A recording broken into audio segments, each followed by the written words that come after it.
2. The Andite Conquest of India. India is the only locality where all the Urantia races were blended, the Andite invasion adding the last stock. In the highlands northwest of India, the Sangic races came into existence, and without exception members of each penetrated the subcontinent of India in their early days, leaving behind them the most heterogeneous race mixture ever to exist on Urantia. Ancient India acted as a catch basin for the migrating races. The base of the peninsula was formerly somewhat narrower than now, much of the deltas of the Ganges and Indus being the work of the last 50,000 years. The earliest race mixtures in India were a blending of the migrating red and yellow races with the aboriginal Andinites. This group was later weakened by absorbing the greater portion of the extinct eastern green peoples, as well as large numbers of the orange race, was slightly improved through limited admixture with the blue man, but suffered exceedingly through assimilation of large numbers of the indigo race. But the so-called aborigines of India are hardly representative of these early people. They are rather the most inferior southern and eastern fringe, which was never fully absorbed by either the early Andites or their later appearing Aryan cousins. By 20,000 BC, the population of western India had already become tinged with the Adamic blood, and never in the history of Urantia did any one people combine so many different races. But it was unfortunate that the secondary Sangic strains predominated, and it was a real calamity that both the blue and the red man were so largely missing from this racial melting pot of long ago. More of the primary Sangic strains would have contributed very much toward the enhancement of what might have been an even greater civilization. As it developed, the red man was destroying himself in the Americas, the blue man was disporting himself in Europe, and the early descendants of Adam, and most of the later ones, exhibited little desire to admix with the darker-colored peoples, whether in India, Africa, or elsewhere.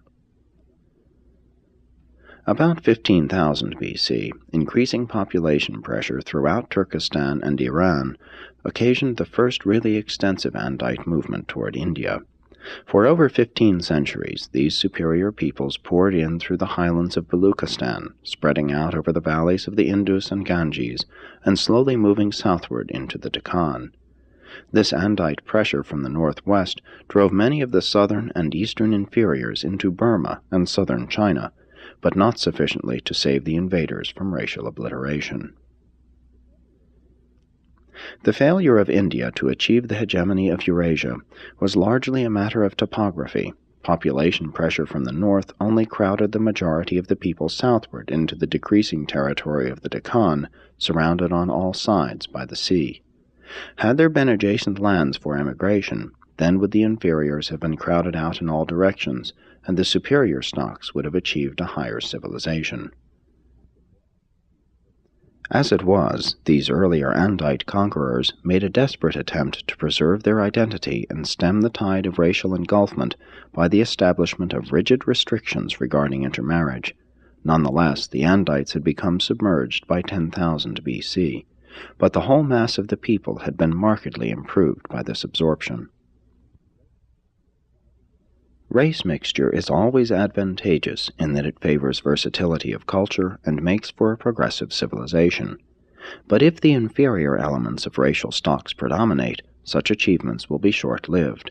A polyglot culture can be preserved only if the superior stocks reproduce themselves in a safe margin over the inferior.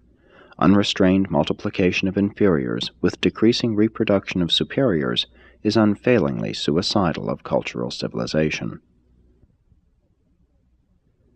Had the Andite conquerors been in numbers 3 times what they were, or had they driven out or destroyed the least desirable third of the mixed orange-green-indigo inhabitants, then would India have become one of the world's leading centers of cultural civilization, and undoubtedly would have attracted more of the later waves of Mesopotamians that flowed into Turkestan, and thence northward to Europe.